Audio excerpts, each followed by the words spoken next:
Então, boa noite, irmãos da Casa Espírita Luz e Paz, aos amigos também que nos assistem pela primeira vez. Estamos aqui mais uma vez em áudio e vídeo, fazendo essa conversa virtual para que possamos nos mantendo afastados fisicamente, mais próximos em pensamento, conversarmos mais um pouquinho sobre a nossa doutrina espírita. Antes de iniciarmos, vamos orar, fazer nossa oração, nossa prece de abertura, pedindo aos mentores de nossa casa, a Jesus, que abençoe os trabalhos dessa noite e que possa nos dar as forças necessárias e a inspiração para que possamos compartilhar um pouquinho dessa doutrina que tanto nos consola nesse momento difícil. No nosso último encontro, nós conversamos um pouquinho sobre o surgimento do mal, tal qual narrado no livro de Gênesis. Observamos o nosso afastamento ou desconexão com o Criador, haja vista que optamos por aderir ao projeto da serpente, qual seja de sermos autossuficientes, definidores do bem e do mal. Em suma, o que nós falamos foi de nos afastarmos das soberanas e justas leis divinas para conduzirmos de acordo com o que classificamos como bem ou mal. Então, qual que foi o projeto, como é que surgiu o mal, qual que era o projeto da serpente? A gente ser autossuficiente, a gente se desconectar de Deus, porque nós passaríamos, então, a definir o que é bom e o que é mal para cada um de nós. Por isso, o fruto proibido era da árvore do conhecimento do bem e do mal. E tudo isso fez com que se desenvolvesse o nosso egoísmo, o nosso orgulho. Esse mal foi crescendo numa progressão cada vez mais geométrica, Começou aí pelo casal, que dá início à história bíblica, Adão e Eva, passou a sua descendência, a morte, Caim matando Abel. Isso foi crescendo para as comunidades, nós temos aí o exemplo da cidade de Sodoma e Gomorra, depois aos povos, nações, e hoje a gente chega num mal numa escala global, E depois nós vimos que Jesus nos vai ensinar como quebrar esse ciclo. E por que um ciclo? Porque essa conduta egoística, cada vez que a gente resolve o que é bom e mal e que a gente adota uma conduta egoística, num sentimento primitivo, com desejo de ódio e vingança, então a gente estabelece uma conduta egoística que acaba por prejudicar alguém. Muitas vezes essa pessoa, então, tomada por um sentimento de ódio, de vingança, vai vamos dizer, vingar e praticar o mal, inicialmente contra você, contra a sua família, contra outras pessoas, e isso vai gerando um conflito, porque você que era vítima, a vítima passou a ser o agressor, que vai se tornar vítima, que vai agredir também, e torna um ciclo sem fim. E aí nós vimos que Jesus nos ensinou como quebrar essa espiral de ódio e de sofrimento, que se daria através do perdão e o amor aos nossos inimigos. Então, se eu estou vindo numa espiral de ódio e vingança, então eu sou vítima, me torno agressor, porque eu tomo um tapa, eu dou outro tapa, o meu agressor me dá outro tapa, e a gente vai numa espiral. E Jesus nos ensinou como quebrar isso, com o perdão e o amor aos nossos inimigos. Contudo, se a gente perdoar e amar os nossos inimigos, a gente põe fim a esse ciclo de ódio, vingança, Mas, se a gente continuar tendo os mesmos comportamentos que nos levaram a angariar os inimigos, isso a gente resolve com esses inimigos que a gente perdoou, mas a gente também não vai por fim. Por quê? Porque a gente está angariando novos inimigos. Então não basta a gente perdoar os nossos inimigos que nós já fizemos em virtude de nossas condutas passadas. É necessário para que a gente possa viver em paz, digamos assim, entrar no reino dos céus, é necessário que a gente também deixe de fazer novos inimigos, que a gente deixe de praticar o mal, que a gente deixe de se arrastar por nossos instintos mais primitivos, nossas paixões, e deixemos de angariar novos amigos, né? Então, digamos assim que a nossa conversa hoje vai ser um pouco da continuidade de nossa conversa anterior, porque se antes a gente aprendeu a amar e perdoar os nossos inimigos, a gente vimos a importância disso para quebrar esse ciclo, nós vamos ver também que é imprescindível a nossa mudança de comportamento, né? Que a gente deixe de angariar daqui para frente também, além da gente se reconciliar com os inimigos que tivemos, que a gente deixe de conquistar novos inimigos, né? E é possível a gente fazer isso nessa vida, né?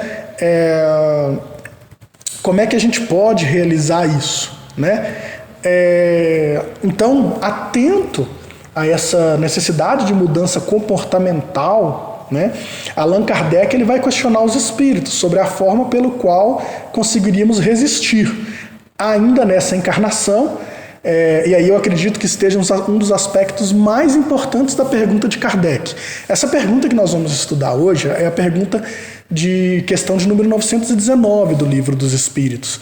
E nós vamos ver a pergunta direitinho, mas para mim um dos pontos mais importantes dessa pergunta é que Kardec pergunta o seguinte, né? A forma pelo qual conseguiríamos resistir ainda nessa encarnação, né? A prática do mal.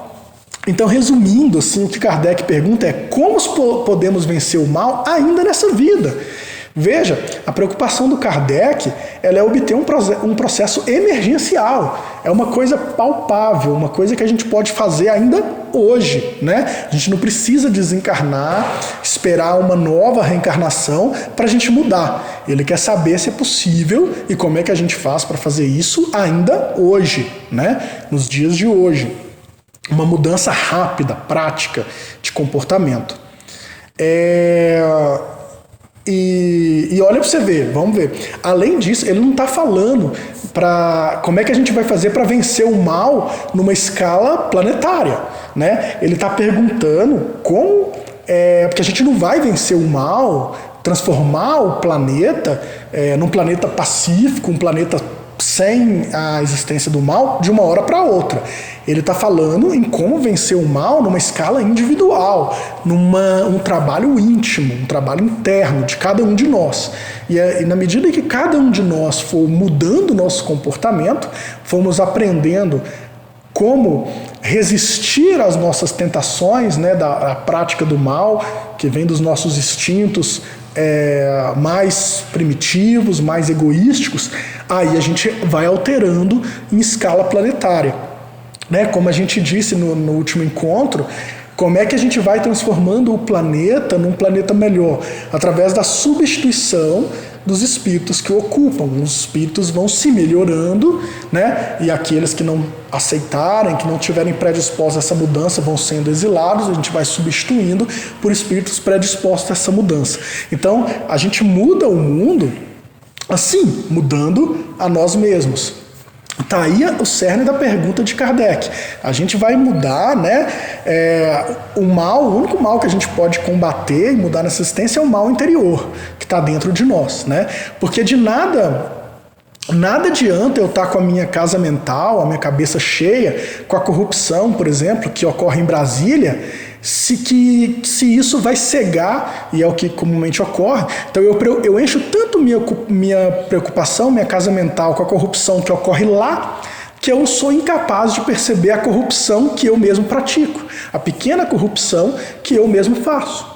Então a gente precisa mudar o foco, né? Mudar o foco de preocupação. Em vez de querer mudar o mundo, em vez de querer mudar os outros, eu preciso fazer essa mudança interna, né? Essa mudança dentro de mim, resistir à prática do mal, ainda que em pequenas coisas, dentro de mim, né? Muitos de nós, a gente sabe que somos espíritos ainda imperfeitos e que o número de pessoas que cometem, vamos dizer assim, delitos graves não é tão grande dentro da quantidade de pessoas que existem no mundo, né?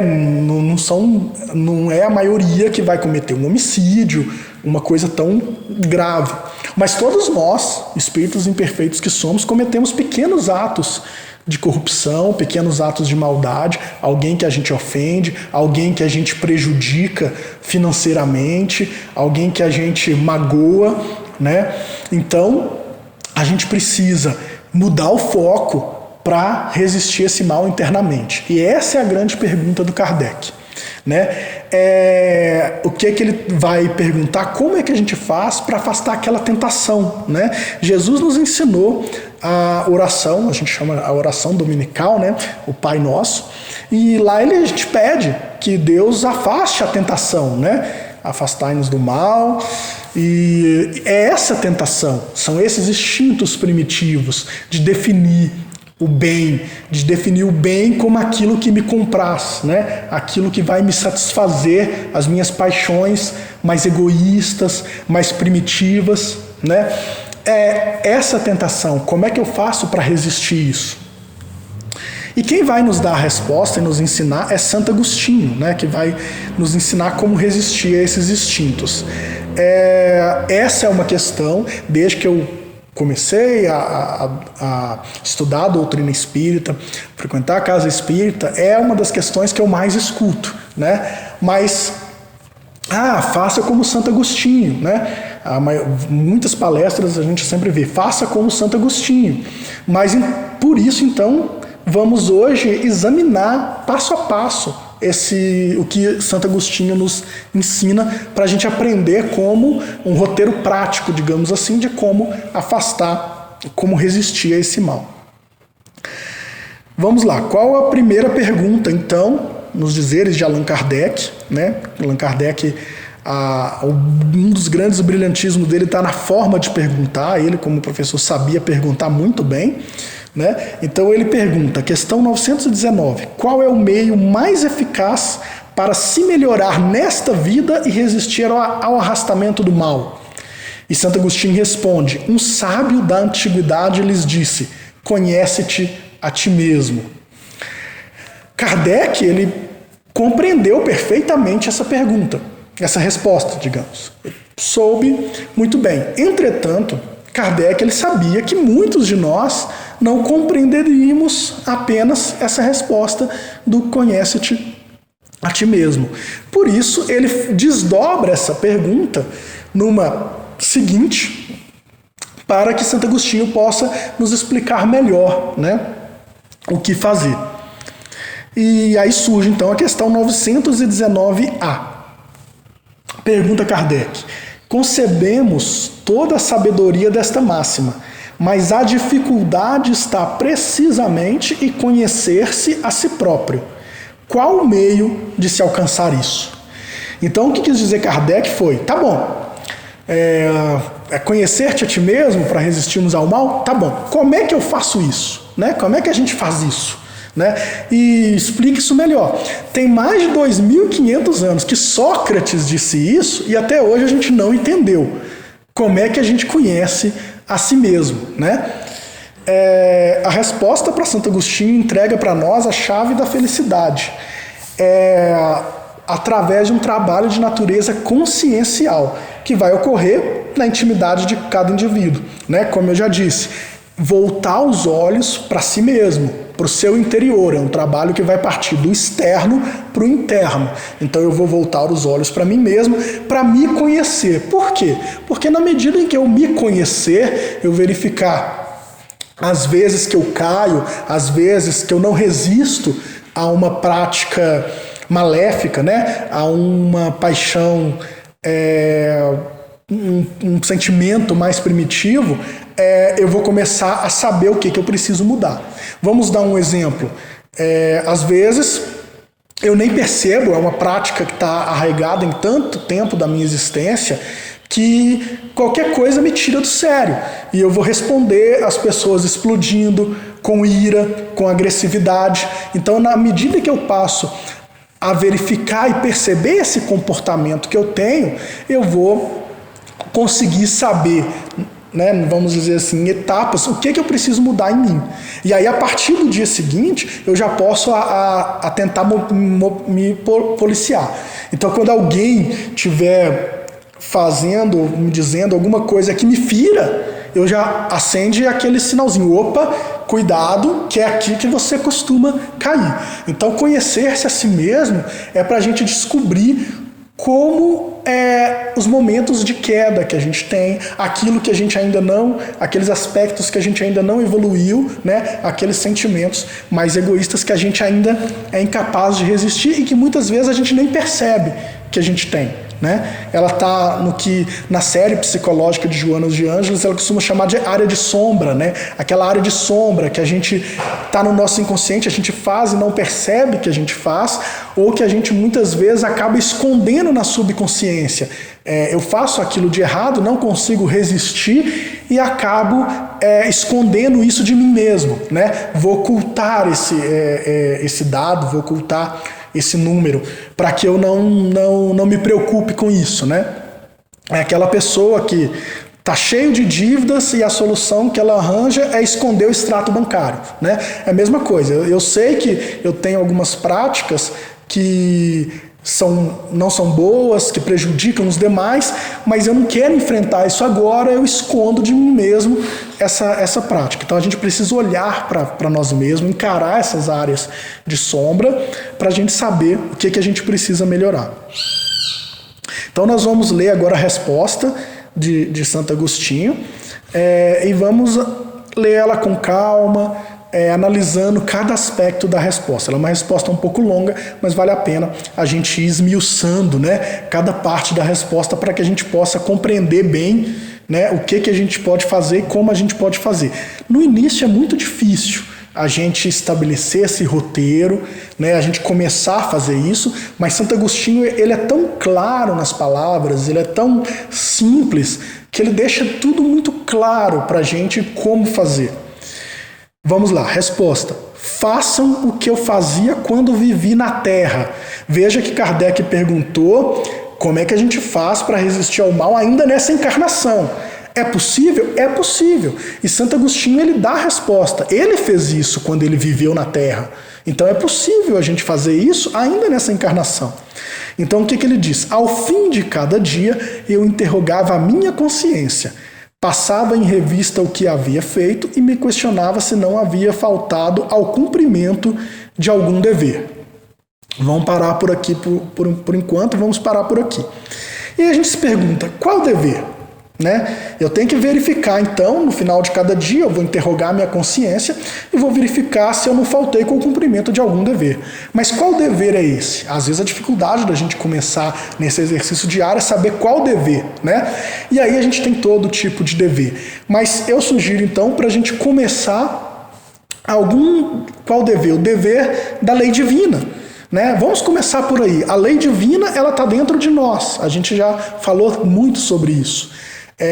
Às vezes ela está esquecida ali, a gente optou, né, voltando na conversa passada, lá em Adão e Eva, a gente optou por desconectar de Deus e eu vou definir o que é bom, o que é mal, acabamos esquecendo da lei de Deus para a gente criar as nossas próprias leis. Então vamos resgatar essa lei de Deus, essas leis divinas. Vamos resgatar isso. Como é que a gente faz isso? O segundo mandamento do Espírito, que é instruí-vos. Então, na medida que a gente vai buscando as revelações, a primeira, a segunda, a terceira revelação do Consolador, a gente vai aclarando nossa mente, abrindo nossa percepção para a gente compreender melhor quais são essas leis divinas. Isso vai facilitar o nosso exame diário se a gente faltou com algum dever ou não. Eu sugiro, então, se a gente nunca fez esse exercício diário, se a gente tem algum tipo de dúvida ainda em saber qual é o dever, a gente começa lá na primeira revelação.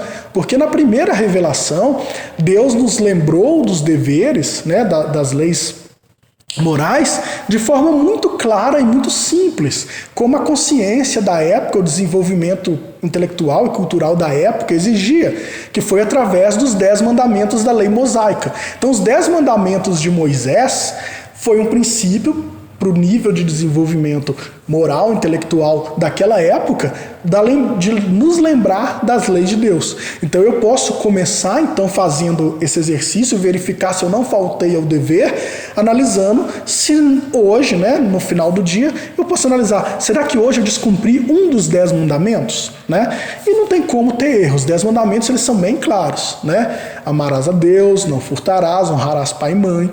Então ele é bem claro. Eu descumpri algum desses deveres? E prosseguir depois, na medida que eu já tenho essa noção desses deveres da lei mosaica, da primeira revelação, eu avanço, eu vou para a segunda revelação que Jesus nos trouxe, né? O Evangelho de Jesus. E Jesus, ele nos traz não só as leis morais de Deus nos expondo, como vivendo elas. Então eu vou conhecer, vou estudar, vou me instruir pelo estudo do Evangelho e vou verificar ali quais os deveres eu devo fazer, me exemplificando, né, na conduta de Jesus. Né? Por isso Jesus é nosso guia e modelo, como está na questão 625.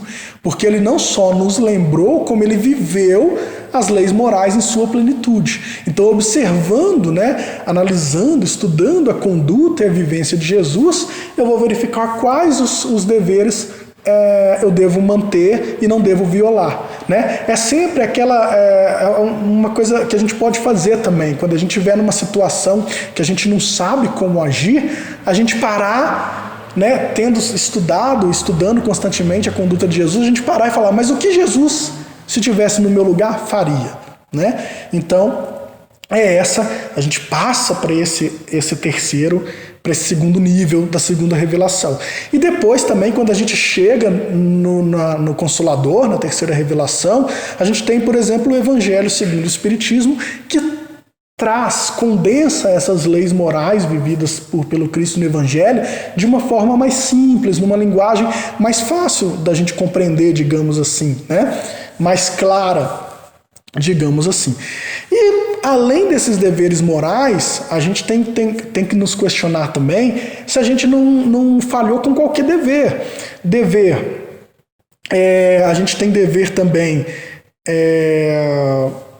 financeiro, dever com a família, dever profissional, porque cada vez que eu violo um dever desses, eu prejudico alguém. Né? E nós vamos ver no desdobramento da resposta que cada vez que eu prejudico alguém, vai ter consequências, né? É uma violação da lei divina. Então eu preciso, em primeiro momento, fazer essa pergunta. Eu descumpri algum dever hoje?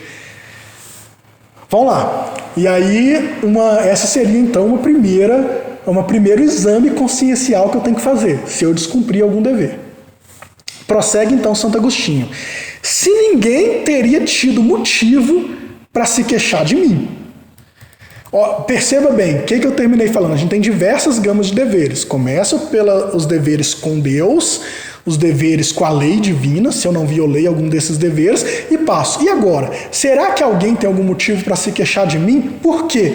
Toda vez que eu violo a lei divina, ou toda vez que eu violo qualquer dever que seja, eu violo um dever no trabalho, por exemplo, na minha profissão, se eu deixo de prestar, de dar o melhor de mim, eu estou prejudicando alguém. Né? Se na minha família, se eu deixo de dar a devida atenção para minha esposa, para minha filha, eu estou prejudicando a eles. Se eu resolvi fazer um negócio da China e prejudicar e ter um ganho financeiro exorbitante, provavelmente eu estou prejudicando alguém. Então, aí eu passo a examinar agora, além da violação do dever divino, eu passo a examinar, será que eu não violei o meu dever com alguém? Será que eu não deixei alguém com motivo para se queixar de mim? Né? Será que eu prejudiquei alguém? Ofendi? Magoei? Feri? Causei algum prejuízo financeiro? Inevitavelmente, como eu já disse, se a gente viola algum dever, qualquer que seja ele, a gente prejudica alguém. Isso é certo, né? Então vale não só para os deveres espirituais, mas também os deveres profissionais, civis, familiar, comunitário, né? Com a saúde do corpo também, por quê? Porque não, né? Se eu deixo de cuidar da saúde do corpo, eu estou prejudicando a ele. Isso pode ensejar, deflagrar algumas doenças. Então eu tenho deveres que eu tenho que cumprir. E o segundo momento, então, eu vou questionar se eu não deixei alguém com motivo para se queixar de mim, né? E aí, se eu sei que eu prejudiquei alguém, que eu deixei alguém com motivo para se queixar de mim, eu já identifiquei alguma coisa que eu fiz e ao longo dos dias do exercício diário, se fosse repetindo essa prática, eu identifico que é um hábito meu. E aí eu preciso mudar esse hábito, alterar esse comportamento. E vamos supor, vou dar um exemplo aqui hoje. Esse exemplo não sou eu quem dá, tá? É o Aloysio Elias, é um palestrante espírita mineiro, e ele conta a seguinte história. Olha, eu hoje, minha esposa estava fazendo um almoço e fez um arroz. O mínimo que eu poderia fazer era elogiar ela pelo esforço de estar cuidando do almoço. Em vez de elogiar, eu critiquei. Olha, esse arroz que você fez ficou muito salgado. E isso magoou ela começou a chorar. No meu exame diário, eu verifico que eu prejudiquei alguém, então eu feri ela, né? Magoei ela, percebo um comportamento meu, né? Que eu preciso mudar, e percebo também uma tarefa que eu vou ter para o dia seguinte, que é de me desculpar. Então, no mínimo, quando eu identifico se eu dei motivo para alguém se queixar de mim, eu já identifico o que eu tenho que fazer. No dia seguinte, eu tenho que me desculpar com essa pessoa, no mínimo. E se eu causei e esse prejuízo se mantendo, reparar esse prejuízo, né? Assim que eu vou obter a paz consciencial, a minha tranquilidade de consciência. E vai ficar claro também no prosseguir da resposta de Santo Agostinho. Então eu identifico se eu prejudiquei alguém, se alguém tem motivo para se queixar de mim, identifico esse comportamento danoso que eu costumo ter e já sei a providência que eu tenho que tomar no dia seguinte, me desculpar e reparar o mal que eu fiz. Prossegue Santo Agostinho. Foi assim que cheguei a me conhecer e a ver o que em mim necessitava de reformulação. Então tá vendo? Foi assim que Santo Agostinho descobriu quais eram os hábitos perniciosos que ele tinha, o que ele fazia de mal, como é que ele prejudicava as pessoas, né? E às vezes a gente vai perceber, como eu já disse, que a gente prejudica as pessoas sem sequer dar conta, né? É um comportamento tão natural para a gente, que vem de tantas reencarnações, que a gente nem se dá conta que a gente está prejudicando alguém. Então é dessa maneira, através dessas duas perguntas primordiais, num primeiro momento, que Santo Agostinho vai identificar, vai conhecer a si mesmo, né? Vai saber o que necessita mudar. E com base nisso, ele vai poder fazer a sua reformulação. É como se fosse a reforma de uma casa, né, que a gente está morando nela. Dá um transtorno danado, um trabalho danado, mas é necessário. Se a gente continua morando, a casa necessita de reformas e a gente nada faz, vai chegar uma hora que ela vai desabar, e desabar com a gente dentro. Então é necessário fazer essa reformulação, embora o trabalho que dê é para que a gente possa viver numa casa estruturada, bem estruturada, com alicerces sólidos. Então é essa reformulação íntima que a gente vai fazer. Daí a resposta: conhece-te a ti mesmo, né? Então o primeiro passo para me mudar e evoluir e não resistir à prática do mal é me conhecer, é saber quais as inclinações que eu tenho para a prática do mal. Então foi isso o que Santo Agostinho fez. E ele começa para a gente dando uma tarefa, vamos dizer assim, em uma determinada frequência. Qual a frequência que eu devo fazer isso? Diária, né? A cada dia, no final do dia, eu devo analisar minha conduta durante o dia.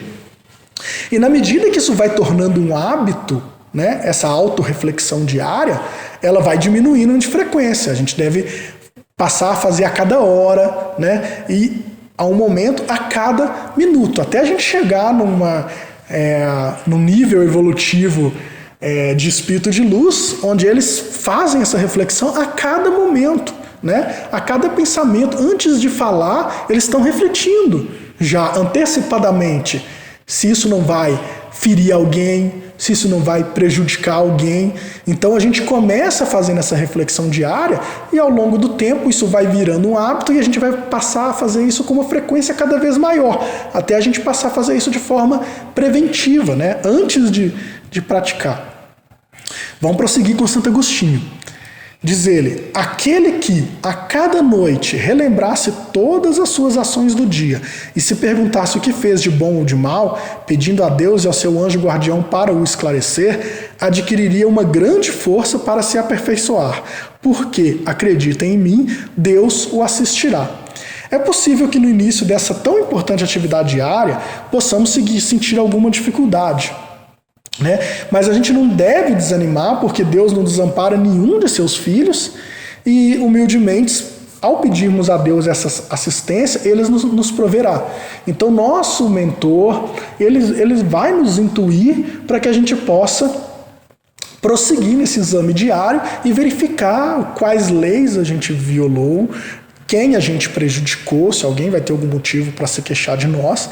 Então, Deus não vai dizer, tenha certeza, Deus não vai desamparar a gente. Ele vai trazer, né, Ele vai nos permitir, porque Deus, lembramos que Jesus disse, nenhuma ovelha do rebanho será perdida. Então, na medida em que você inicia essa atividade diária, você está mostrando predisposição para a mudança, predisposição para essa evolução. E Deus não vai te desamparar. Então, qualquer dificuldade que tenhamos, Santo Agostinho já nos antecipa que nós não ficaremos sem assistência. Então, estaremos assistidos para iniciar.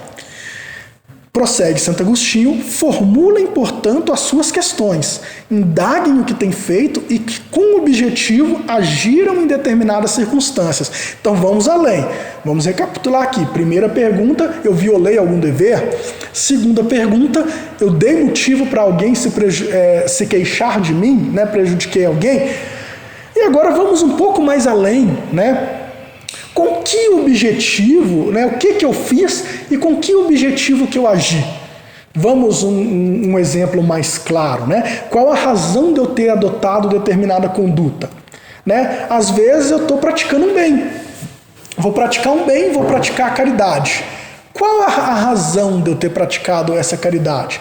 Eu pratiquei com a finalidade de ajudar o próximo, de amar ao próximo, ou eu pratiquei porque eu queria que as pessoas vissem que eu estava praticando, né? Que as pessoas vissem que eu estava praticando bem. A gente também já viu isso, está lá no Evangelho segundo o Espiritismo, salvo engano, capítulo 5, que a gente deve praticar o bem por caridade. Aquele que pratica com o intuito de com que as pessoas vejam quão benevolente você a recompensa vai estar no próprio reconhecimento terreno, né? A gente precisa fazer o bem para ajudar o próximo, pela fraternidade. Então, aí a gente já vai um passo além em Santo Agostinho e a gente questionar qual o motivo pelo qual as ações que eu tomei, né? Por que eu tomei determinada ação?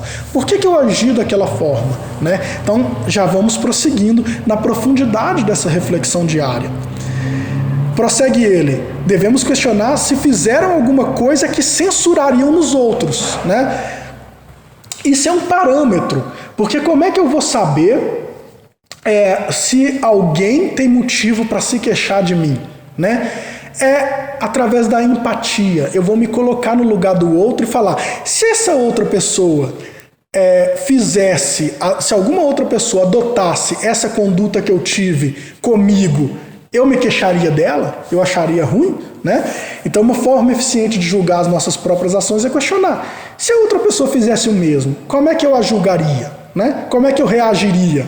Então, se a gente passar a adotar esse questionamento antes da gente agir, e no exame, ao final do dia do que a gente fez, né, a gente passa a ter um critério seguro para saber se o que a gente fez é bem ou mal. Né?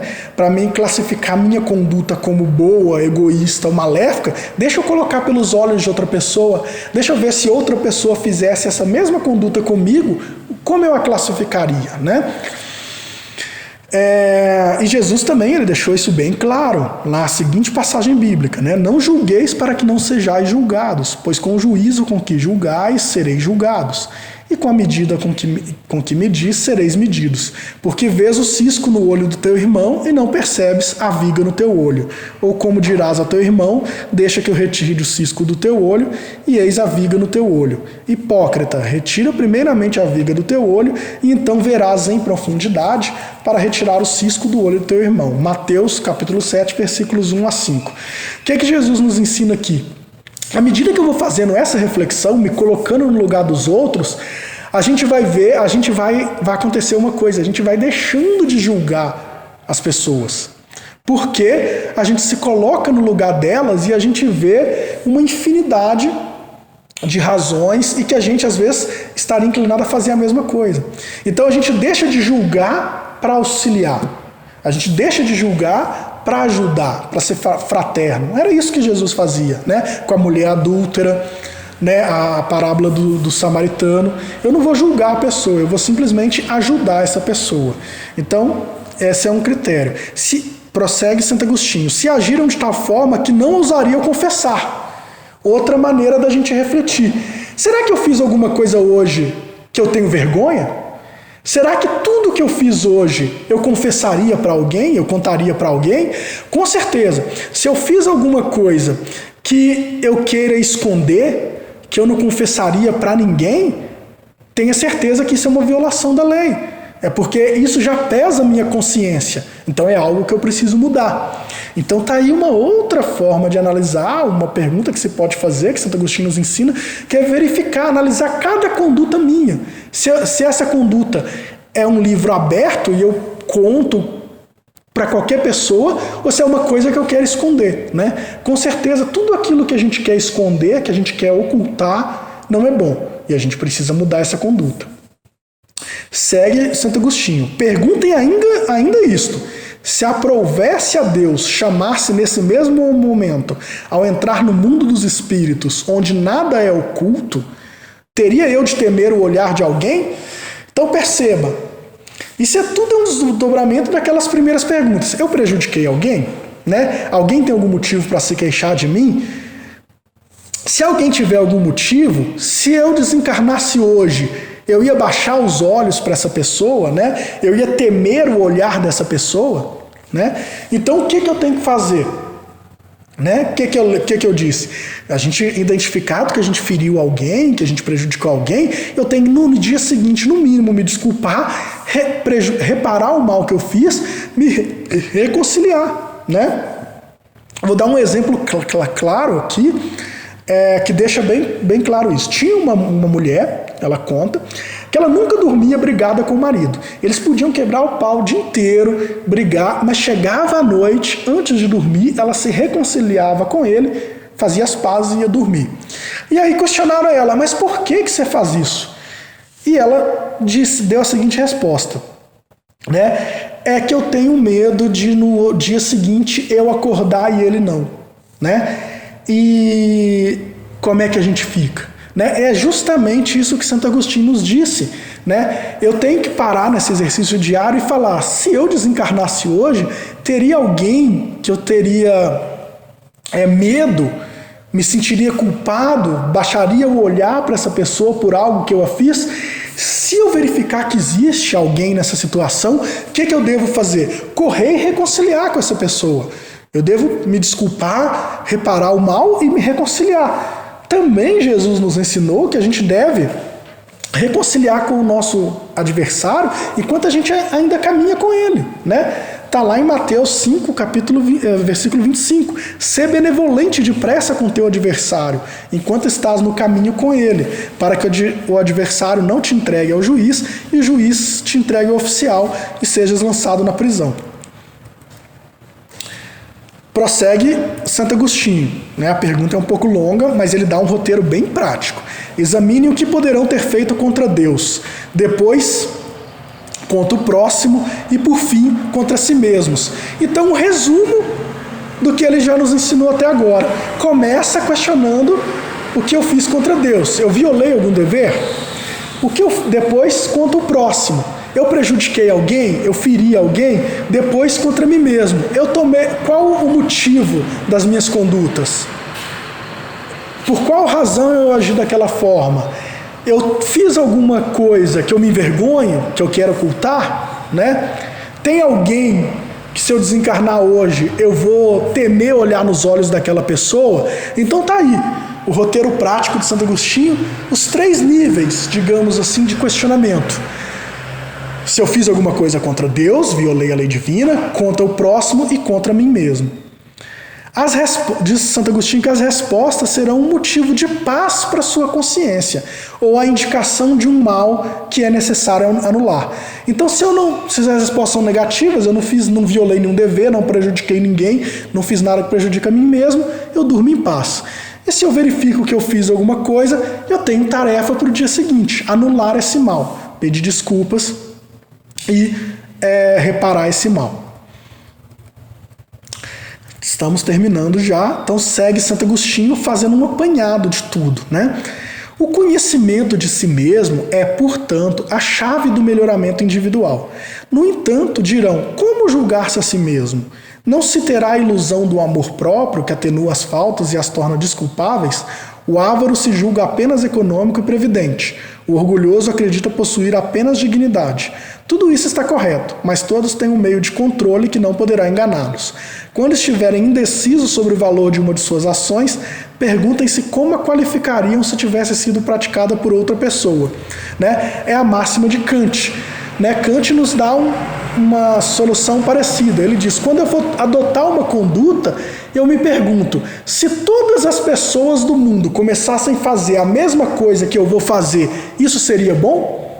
Vou dar um exemplo bem banal. Eu saio daqui do centro agora indo embora dirigindo meu carro. E eu falo assim, olha, eu estou com pressa, eu vou avançar o sinal vermelho. Se todas as pessoas do mundo resolverem avançar o sinal vermelho, vai dar certo? Ou vai dar ruim? Né? Então eu universalizo as minhas ações. Essa máxima kantiana que Santo Agostinho também nos ensinam aqui. Prossegue Santo Agostinho. Se a censurarem em outros, ela não poderia ser mais legítima para a sua pessoa, porque Deus não usa de duas medidas para a justiça. Procurem também saber o que pensam os outros e não negligenciem a opinião de seus inimigos, porque eles não têm nenhum interesse em disfarçar a verdade e geralmente Deus os coloca ao seu lado como um espelho, para diverti-los com mais franqueza do que faria um amigo. Né? Como a inteligência de Deus e a providência de Deus, né, é de pura sabedoria. Às vezes um amigo tem receio em falar com franqueza uma conduta inadequada nossa, né? Ou ele vai omitir, ou ele vai falar com a gente com muito tato, amenizando isso. E a gente precisa mudar nosso comportamento, a gente precisa enxergar, né? A gente ainda não faz esse exercício de reflexão diária.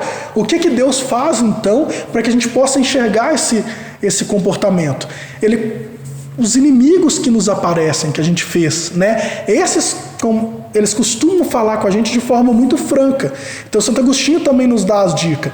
Leve em consideração a crítica que os seus inimigos fizerem a você. Né? Analise criteriosamente essas críticas, porque geralmente os inimigos eles são mais francos, né? E são áreas de sombra, são áreas que a gente necessita mudar. O inimigo, ele faz essa crítica ácida, ele mostra, ele expõe a nossa área de sombra de forma tão clara, tão evidente, com o propósito de nos ferir. Mas Deus, vamos dizer, ele escreve certo por linhas tortas, né? Ele permite que isso aconteça, que nosso inimigo nos fira apontando as nossas mazelas mais íntimas, para que a gente possa refletir, tomar consciência delas e mudar. Então Santo Agostinho também deixa isso claro para ajudar no nosso exame consciencial diário. Tá? E prossegue Santo Agostinho, que aquele que tem a verdadeira vontade de se melhorar explore, portanto, a sua consciência, a fim de extirpar dali as más tendências, como arranca as ervas daninhas do seu jardim.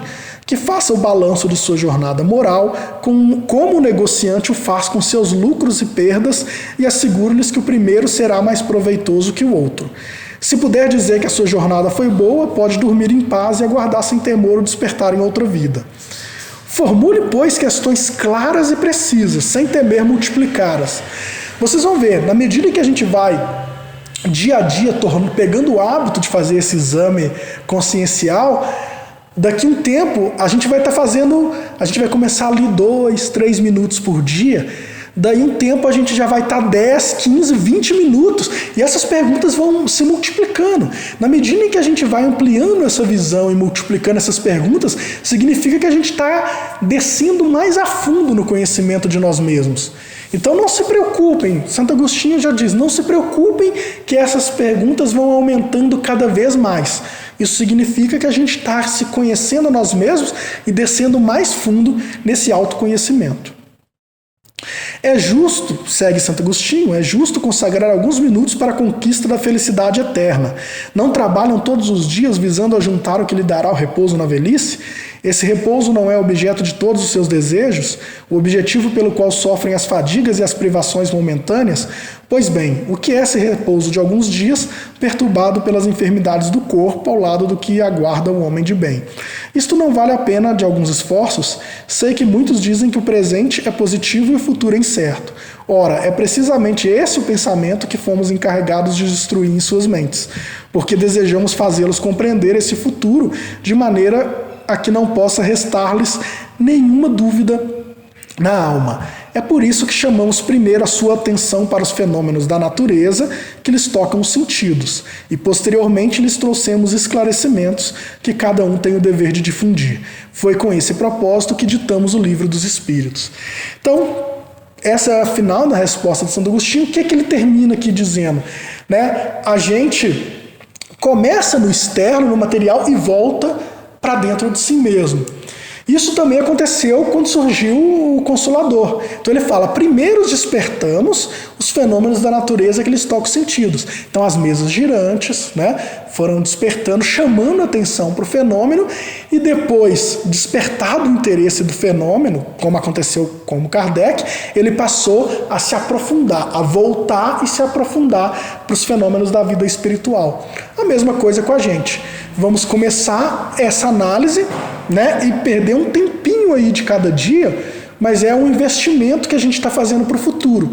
E o Santo Agostinho ele compara, a gente não deixa de fazer, a gente não poupa para aposentadoria, para velhice, a gente não deixa de fazer uma coisa ou outra para poupar ali um dinheirinho, ou contribuir com a previdência, uma previdência privada, o que seja. A gente não procura poupar um pouquinho?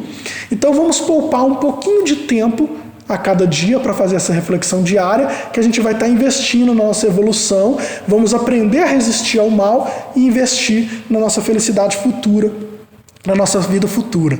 Então, para terminar o exercício prático, 3 ordens de pergunta. Começa se perguntando sobre o relacionamento com Deus, eu feri algum dever, Se eu não sei quais esses deveres, começo pelos 10 mandamentos, passo ao que Jesus nos ensinou, culminando com a codificação com o livro O Evangelho segundo o Espiritismo, que torna claro esses deveres morais. Depois vejo se eu não prejudiquei o próximo, se eu não feri o próximo. E por fim, analiso em relação a mim mesmo, qual o motivo das minhas ações, se eu fiz alguma coisa que eu gostaria de ocultar e se eu temeria o julgamento, o olhar de alguém se eu desencarnasse hoje. Tá certo? Então, tá aí o roteiro prático. Espero que tenha sido útil.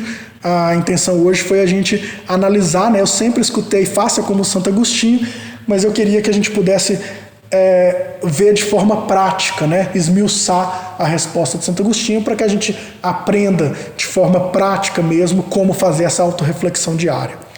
Para encerrar, então, vamos ler uma mensagem do dia do livro A Mensagem do Dia, ditado pelo Espírito Sheila, psicografado por Cleiton Levi. Hoje é dia 8, então vamos ler aqui a mensagem do dia 8. A mensagem de hoje chama Tudo Passa. És filho de Deus e fazes parte da vida que pulsa no universo. Coloca tua mente acima das dores que te ferem o coração. Se fatigado, descansa na prece, onde poderás aurir energias novas. Confia no Pai e segue para frente sem medo. No final, tudo passa, restando sempre as bênçãos do mais alto que nos envolvem agora e por toda a imortalidade. Vamos então, nesse momento final, fazer a irradiação, que a gente possa irradiar luz, paz a todos os irmãos que necessitam de consolo, aqueles que se encontram enfermos, batalhando nos hospitais, em casa, contra esse vírus pandêmico que assola o mundo e nesse momento de maior gravidade no nosso país. Não só aqueles que se encontram doentes, vamos irradiar nossos bons pensamentos, aqueles familiares que se encontram aflitos em suas residências, muitas vezes sem poder visitar e ter um contato mais próximo com os irmãos doentes nos hospitais. aqueles também que se encontram na linha de frente, os médicos, enfermeiros e todos aqueles que corajosamente, estão ali enfrentando sem medo em ajuda, em fraternidade ao próximo, aqueles que se encontram em virtude dessa crise desamparados financeiramente, aqueles que mantendo-se no mal se encontram praticando crimes, presos, que o Senhor possa orar por eles, tocar-lhes o coração para mudar o comportamento e possa também amparar aquelas mães, não esqueçamos das mães, assim como Deus ama todas as criaturas, sem julgar o que fez, o amor de mãe mais próximo de Deus, saibamos que todas essas criaturas que a gente julga por ter cometido os crimes, também têm as mães que estão ali chorando e velando pelos seus filhos. Então oremos também por elas. E oremos pelos órfãos, os desamparados. E temos a certeza de que Deus não deixará ninguém desamparado. Que os benfeitores espirituais da seara do bem estarão amparando e ajudando e consolando-os. Pedimos aos mentores dessa casa que irradie, coloque seus fluidos na nossa água aqui presente e também na água que cada um de vós colocou em suas casas, para que possamos trazer os fluidos e as energias necessárias ao nosso restabelecimento e nosso equilíbrio. Que Jesus abençoe esta casa e autorize encerrarmos os trabalhos nessa noite. Que Deus esteja com todos vocês. Boa noite.